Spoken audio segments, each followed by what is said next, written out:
Hello friends, welcome to daily exam bytes YouTube channel. ఈరోజు మనం March 11th current అఫైర్స్ని చూసుకుందాం. చాలా మంచి క్వశ్చన్స్ ఉన్నాయి. వీడియో లాస్ట్ వరకు చూడండి.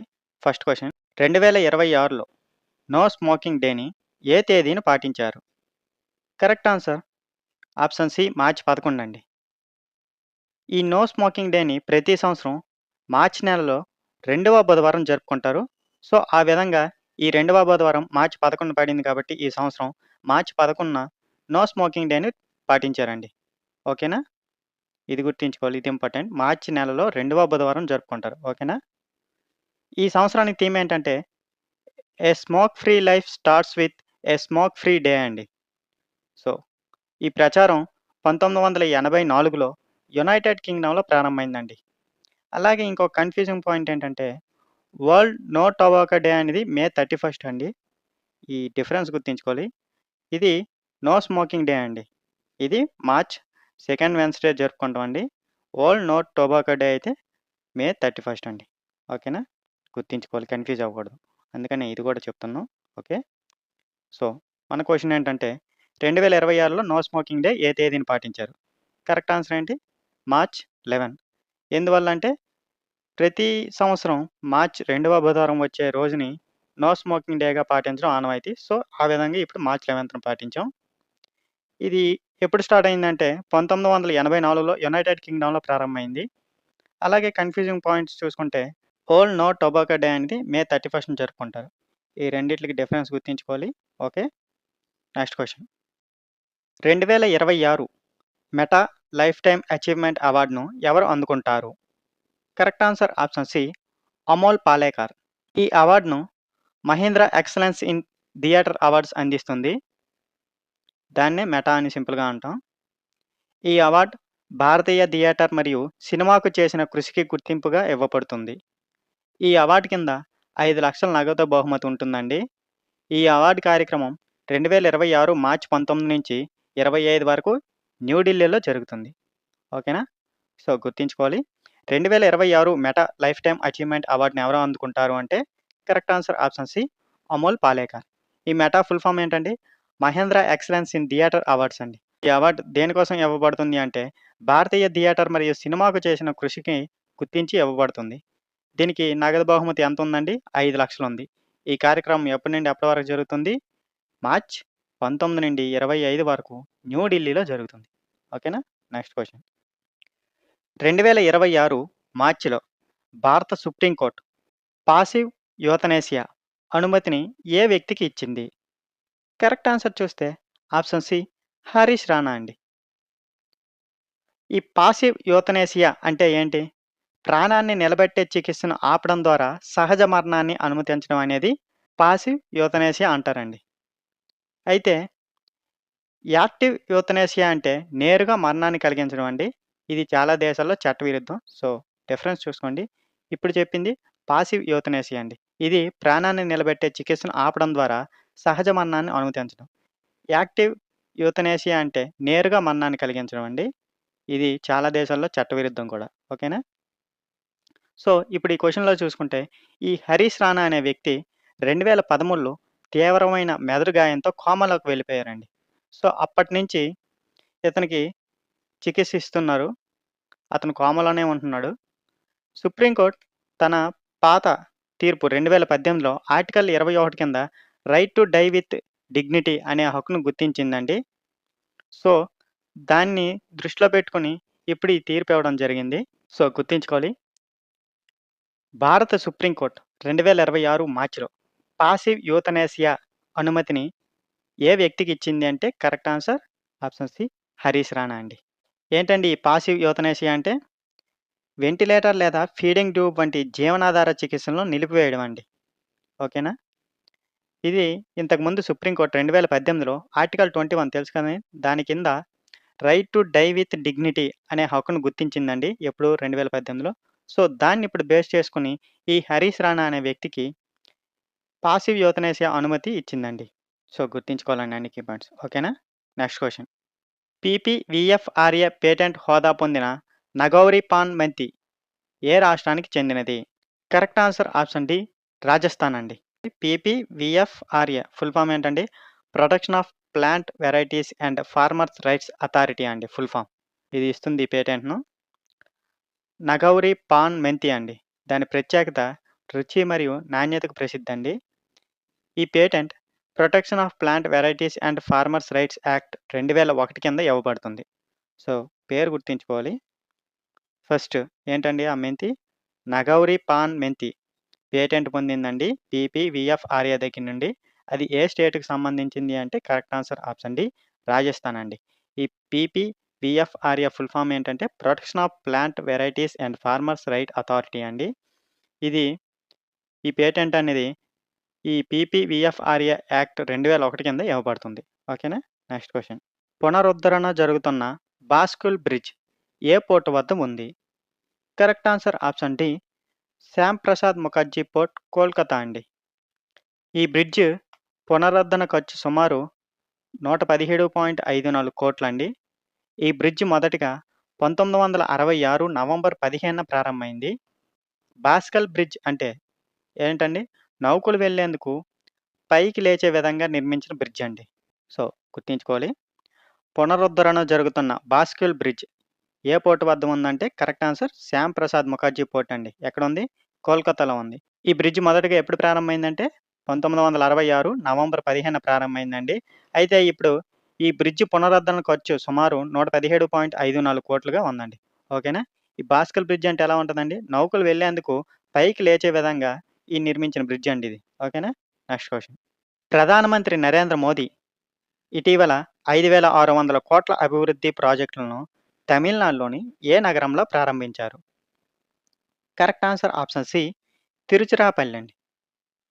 తిరుచిరాపల్లి తమిళనాడులో ముఖ్యమైన పారిశ్రామిక మరియు సాంస్కృతిక నగరం అండి. ఈ ప్రాజెక్టులు ఏంటంటే మౌలిక సదుపాయాలు, రవాణా మరియు ప్రాంతీయ అభివృద్ధిని పెంచడం లక్ష్యంగా ఉన్నాయండి. ఈ అభివృద్ధి కార్యక్రమాలు ఏంటంటే ఆర్థిక వృద్ధి మరియు ఉద్యోగ అవకాశాలు పెంచడంలో సహాయపడతాయండి. ఓకేనా? సో, గుర్తుంచుకోవాలి. ప్రధానమంత్రి నరేంద్ర మోదీ ఇటీవల ఎంతండి? 5,600 కోట్ల అభివృద్ధి ప్రాజెక్టులను తమిళనాడులోని ఏ నగరంలో ప్రారంభించారు? కరెక్ట్ ఆన్సర్ ఏంటండి? ఆప్షన్ సి తిరుచిరాపల్లి అండి. తిరుచిరాపల్లి అనేది ఎక్కడ? తమిళనాడులోని ముఖ్యమైన పారిశ్రామిక మరియు సాంస్కృతిక నగరం అండి. ఏ ప్రాజెక్టుల కోసం అంటే మౌలిక సదుపాయాలు, రవాణా మరియు ప్రాంతీయ అభివృద్ధిని పెంచడంగా లక్ష్యంగా ఉన్నాయండి. ఈ అభివృద్ధి కార్యక్రమాలు ఆర్థిక వృద్ధి మరియు ఉద్యోగ అవకాశాలు పెంచడంలో సహాయపడతాయి. ఓకేనా? Next question. అత్యవసర నిల్వల నుండి 400 మిలియన్ బ్యారెల్స్ చమురును విడుదల చేయనున్నట్లు ఏ సంస్థ ప్రకటించింది? కరెక్ట్ ఆన్సర్ ఆప్షన్ సి అంతర్జాతీయ ఇంధన సంస్థ అండి. ఐఈఏ ఇంటర్నేషనల్ ఎనర్జీ ఏజెన్సీ అంటారు ఇంగ్లీష్‌లో అయితే. తెలుగులో అంతర్జాతీయ ఇంధన సంస్థ అండి. ఈ చర్య ప్రధానంగా ప్రపంచ చమురు సరఫరా మరియు ధరలను స్థిరంగా ఉంచడం కోసం తీసుకున్నారండి.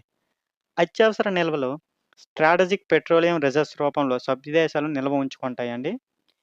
ఈ ఐఈఏ సంస్థ 1974లో గ్లోబల్ ఆయిల్ సంక్షోభం తర్వాత స్థాపించబడింది. దీని ప్రధాన కార్యాలయం ఎక్కడుందండి? పారిస్‌లో ఉంది. ఫ్రాన్స్. ఓకేనా? సో, ఒకసారి కీ పాయింట్స్ చూసుకుంటే అత్యవసర నిల్వల నుండి ఎంతండి? 400 మిలియన్ బ్యారెల్స్ చమురును విడుదల చేయనున్నట్లు ఏ సంస్థ ప్రకటించింది అంటే కరెక్ట్ ఆన్సర్ ఆప్షన్ సి అంతర్జాతీయ శక్తి సంస్థ. దాన్నే ఇంటర్నేషనల్ ఎనర్జీ ఏజెన్సీ ఇంగ్లీష్‌లో ఐఈఏ అని షార్ట్‌గా పిలుచుకుంటారు.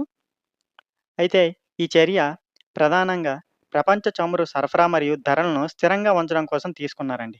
ఇది ఎప్పుడు స్థాపించబడింది అంటే 1974లో గ్లోబల్ ఆయిల్ సంక్షోభం తర్వాత స్థాపించబడిందండి. ఈ ఐఈఏ ప్రధాన కార్యాలయం ఎక్కడుంది? పారిస్‌లో ఉందండి. ఫ్రాన్స్‌లో. ఓకేనా?